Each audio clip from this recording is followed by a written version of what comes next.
This is Sunday Reflections, What the Pond Can Teach Us. I'm Gideon Pollock, and each week I write these reflections from St. John's Episcopal Church in Cold Spring Harbor, New York, where our beloved church sits alongside a beautiful mill pond. Throughout the years now, we've been watching our pond and watershed and letting them teach us about prayer, participation, and what it means to be creatures made from earth. Whether you're walking past your own water source right now or sitting quietly at home, I invite you to join me in this week's reflection. 10 out of 300. Wayne and Doug are stretching silver mylar tape between wooden posts in the pond edge garden. One line at 6 inches off the ground, another at 18. The tape catches the morning light and flashes. That is the point. The geese, who have been treating our garden as a salad bar for the last few weeks, are meant to see the flash and decide to eat somewhere else. It's not a fence. It's barely a suggestion. 2 silver lines set at the height where a goose's eye actually meets the world, asking them, not telling them, to move along. When the plants are tall enough to stand on their own, the tape will come down. That is the part I keep thinking about. A guardrail with a built-in expiration date. Our apple trees are past peak now. The peach is moving past blossom. The pond is quiet this morning. The trees are getting more confidently green by the day. Spring is doing the thing spring does, moving, whether we are ready or not, into whatever comes next. And the verdict on the tulips is in. Last October, my youngest daughter, Bird, and I planted 300 tulip bulbs in the ground. 300. We were on our knees in the dirt for the better part of a weekend. She was still eager enough to be enthusiastic about garden work, which is a window that closes faster than you expect. As we planted, we talked about how many flowers we'd get in the spring. We were optimistic in the way only people with shovels and zero horticultural credentials can be. The final count, I can now confirm, is 10. 10 out of 300. I'm not a horticulturalist, but I can do the math. That is a 3.3% return rate, which, in any other context, would suggest I should consider a different vocation. The deer made the call. They didn't dig anything up, they waited. They let the bulbs do their slow work in the dark, let the stems push up through the cold ground, let the buds form, and then, right when the flowers arrived, the deer took them. There are still stems standing in the flower beds at full height with nothing on top. Little green flagpoles, nothing to fly. Here's the thing, though. I went out last week to look at them, the 10 survivors, and they are not modest, apologetic flowers. They are show-offs.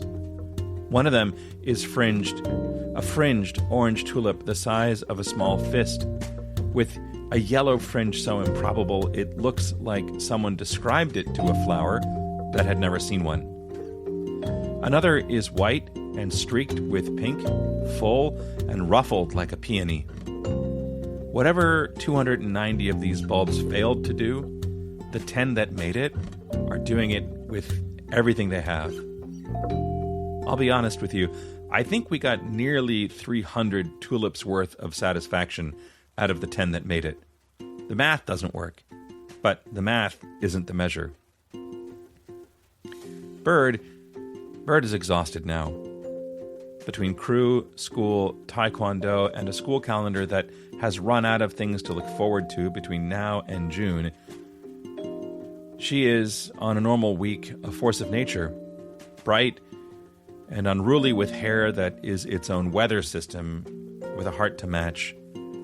She is most herself when she is least contained, and that is, as far as I can tell, exactly the point.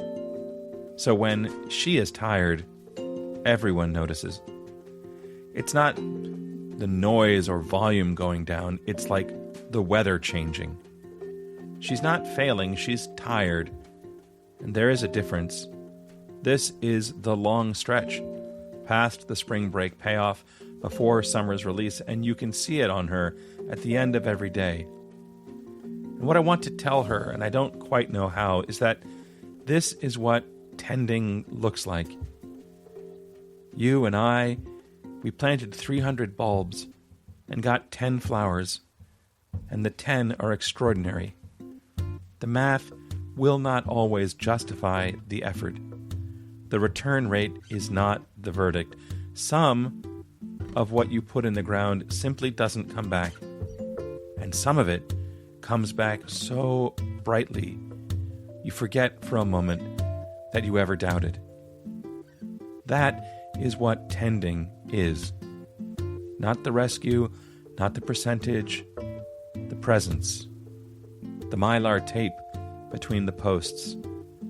The Saturday in the dirt last October. The driving to crew practice when everyone is too tired. The showing up for the season nobody is enjoying yet. We will check the tape tomorrow and the day after and the day after that until the plants don't need it anymore. Bird and Peyton and Wood will keep getting up and going to school because that's the deal. Plant now, fruit later. The 10 tulips will keep doing what they are doing with a brilliance that has nothing to do with the 290 that didn't make it. And somewhere underneath all of it, the ground will be doing whatever the ground decides to do this year.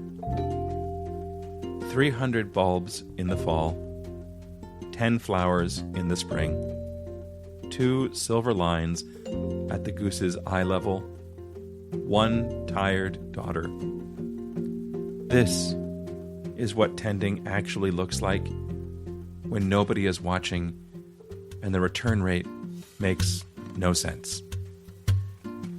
A prayer. God of the silver tape and the 10 survivors, who tends what is small and slow and not yet able to stand, teach us the patience of guardrails. Show us how to hold the line for what cannot yet hold its own. When our return rate disappoints us, when our children are tired, when the season will not release us yet, give us the grace to count what came back rather than what did not. Through Christ, who told us to consider the lilies and the birds and the mustard seed. Amen. I hope this reflection gives you new eyes to see the creation around you this week. If you'd like to continue the conversation or support our ministry, find us at www.stjcsh.org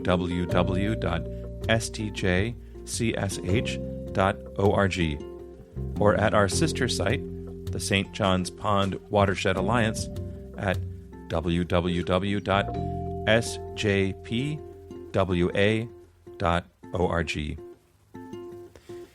This week, if you are tending something whose growth you can't yet see, keep the tape up. Not all growth is visible.